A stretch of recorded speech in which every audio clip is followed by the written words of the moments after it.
normal speakers. So giving two impromptu talks is Benita, and I, as the Toastmaster, have the opportunity to pick out which one of these two she will speak on.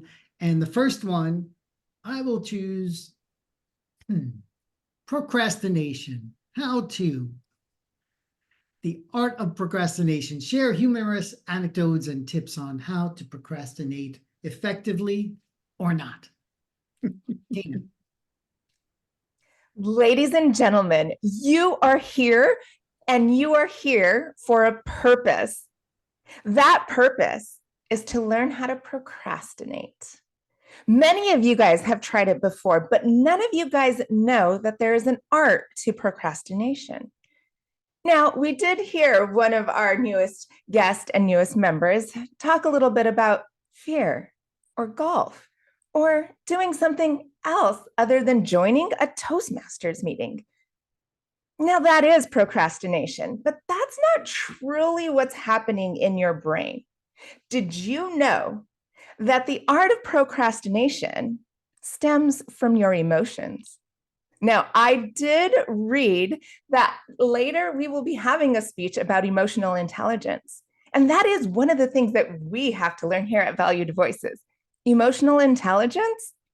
Well, that's like knowing when you're happy, or knowing when you're angry, or knowing when you're bored. Boredom is the key to procrastination. And if there's a task that bores you, you are not going to do it. Nope, there's nothing in your life that will allow you to do something that causes you boredom.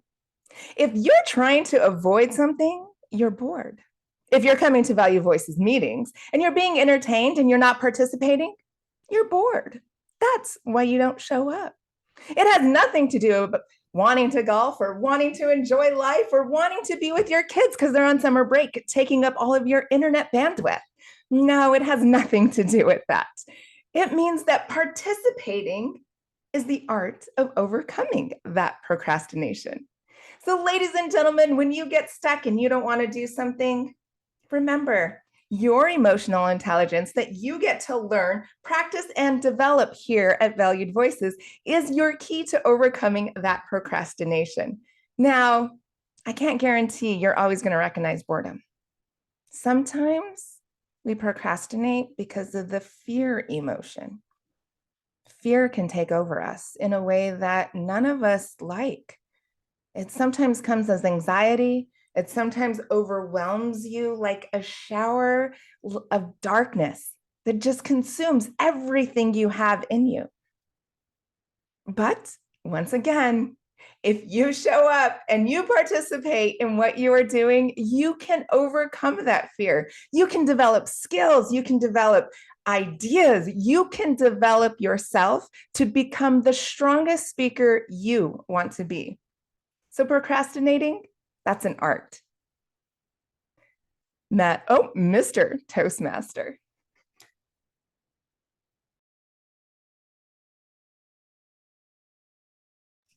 I'm unmuted.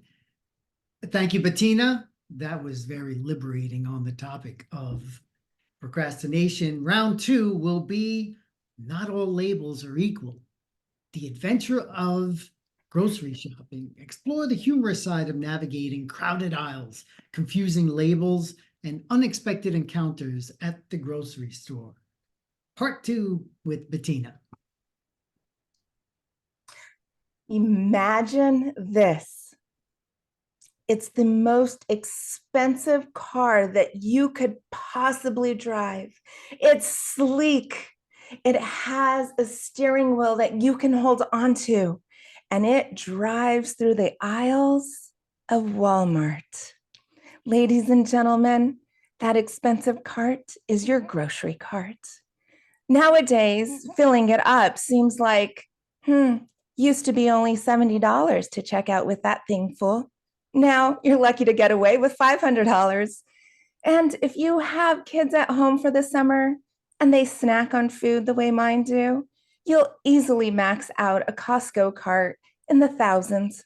Yes, ladies and gentlemen, this is the cost of inflation. And I do recall at one point traveling the supermarket with my children when they were small and cuddly, and they were the cutest little things that used to sit inside of my grocery cart.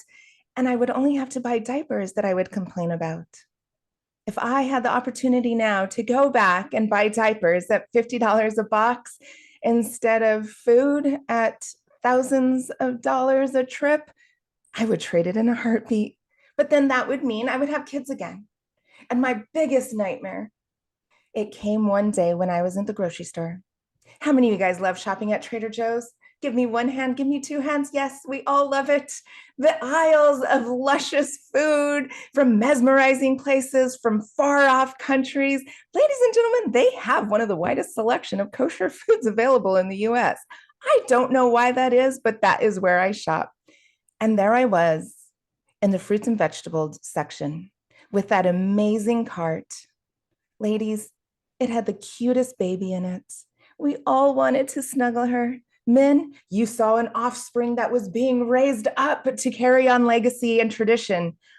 What I saw was a face my child makes, the same face I make when I check out, but her face had a little bit more stern concentration. And I knew what that face meant. Ladies and gentlemen, it was the end or the beginning of a disaster.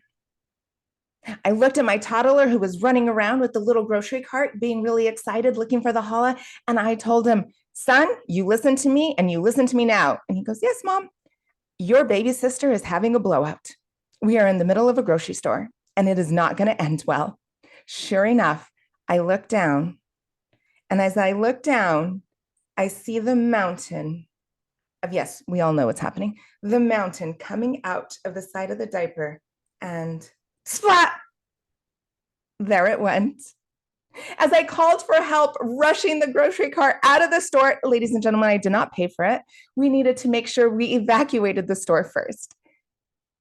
It was a beautiful ending. My son listened, my daughter was cleaned up, and that grocery cart was destroyed. Mr. Toastmaster. Thank you so much, Benita. I have no comeback for that one. I will just give you, ask the timer to give us